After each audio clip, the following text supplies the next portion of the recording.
WGAL News 8 Today starts now. Good morning, it's 4:30 and today is Friday. I'm Matt Barcaro. I'm Caitlin Smith. Very grateful for that.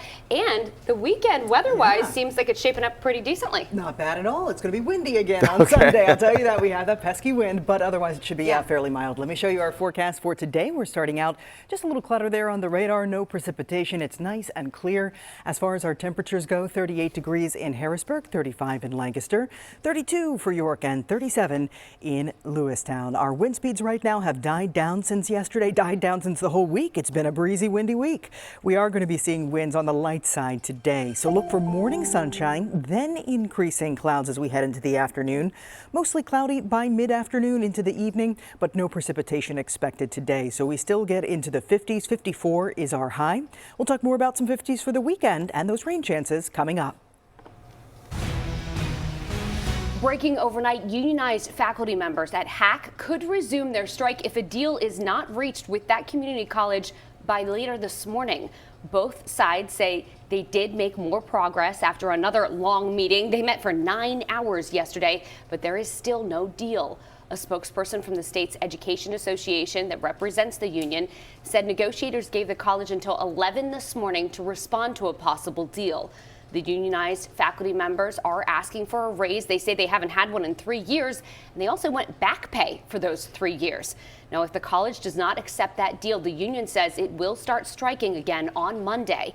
HAC says the next negotiation session is set for Wednesday. And News 8's Gabrielle Thomas will be live in the next half hour at one of HAC's campuses talking about the potential strike. Another potential strike, Starbucks is responding to that rally that closed stores across the country, including one right here in the Susquehanna Valley. So in a statement to News 8, Starbucks says it already offers more than $30 an hour on average and is investing to put more workers in the stores at busy times. Well, the union, though, representing baristas, says it is demanding more staff and higher pay.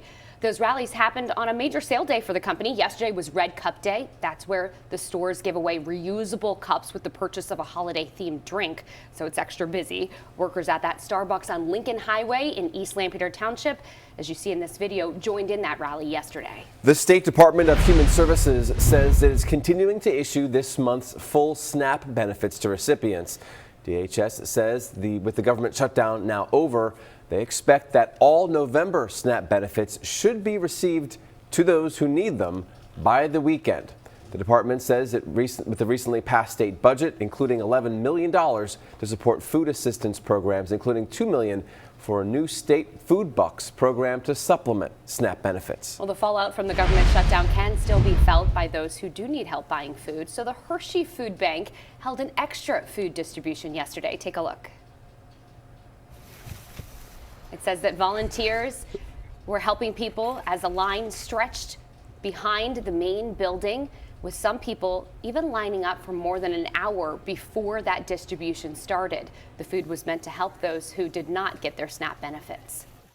It's hard to put into words the feeling that you get when you are here and when you leave to go and realize that how many people really today are in need. Well, I'm just happy that the government is opening. I know it is going to be a while before they get their full services again.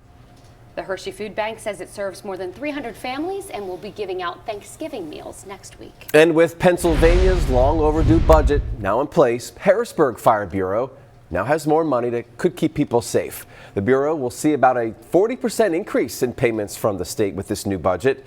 Harrisburg Fire Chief Brian Enterline says the $7 million service payment from the state makes up more than half of the Bureau's budget and will go toward replacing fire vehicles and paying firefighters.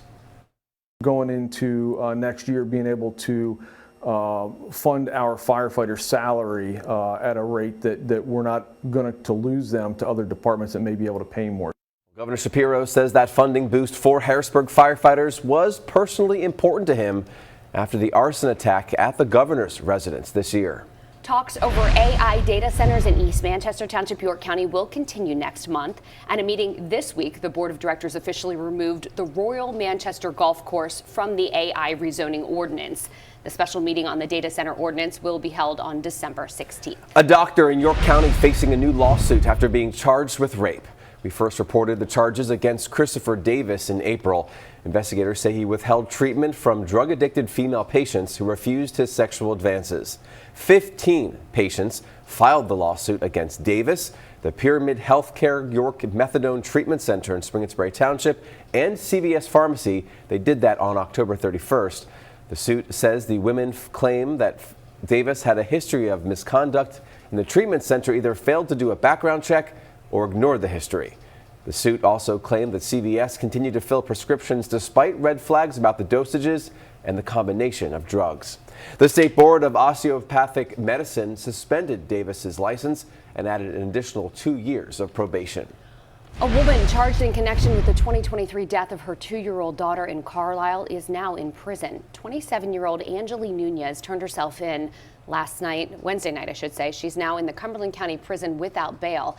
She's charged with third-degree murder, involuntary manslaughter, and endangering the welfare of a child. The charges stem from the death of her almost 3-year-old daughter. Police say the daughter died from a fentanyl overdose, and an investigation revealed that her daughter was repeatedly exposed to fentanyl for months before her death. This morning, a missing baby in York has been found safe. York City police say Pedro Vega Rivera is accused of taking the 6-month-old girl during a fight with her mother on Wednesday night and made threatening statements about killing or hurting the baby if police got involved. Charging documents say Vega Rivera choked the mother, who was 11 weeks pregnant, until she passed out and threatened to kill her. She was taken to the hospital for injuries. Vega Rivera is facing several charges, including strangulation and assault. It's 4:37 and police are investigating a shooting in York. They say this happened on West Princess Street just before 8 last night. Police say a 35-year-old man was shot and was taken to the hospital. Police say he will recover. State police in York County investigating a crash on I-83 that sent 6 people to the hospital. 911 dispatchers say 12 vehicles were involved in this crash, including 2 tractor trailers. They say the crash happened around 6:30 last night on the northbound lanes of I-83 in Fairview Township. A worker at a nearby hotel says they heard a loud sound around the time of the crash. Another person staying at the hotel says his wife heard the same thing. She called me and said, do not come home 83 south north because there was a horrible accident in front of our house. And that's why I said, well, we're not. When we left his house, we had to come the back way. It took us 20 minutes to take a 4-minute ride. I-83 was shut down while crews were on the scene, and there were also delays on the surrounding roads as well. I-83, though, is back open this morning.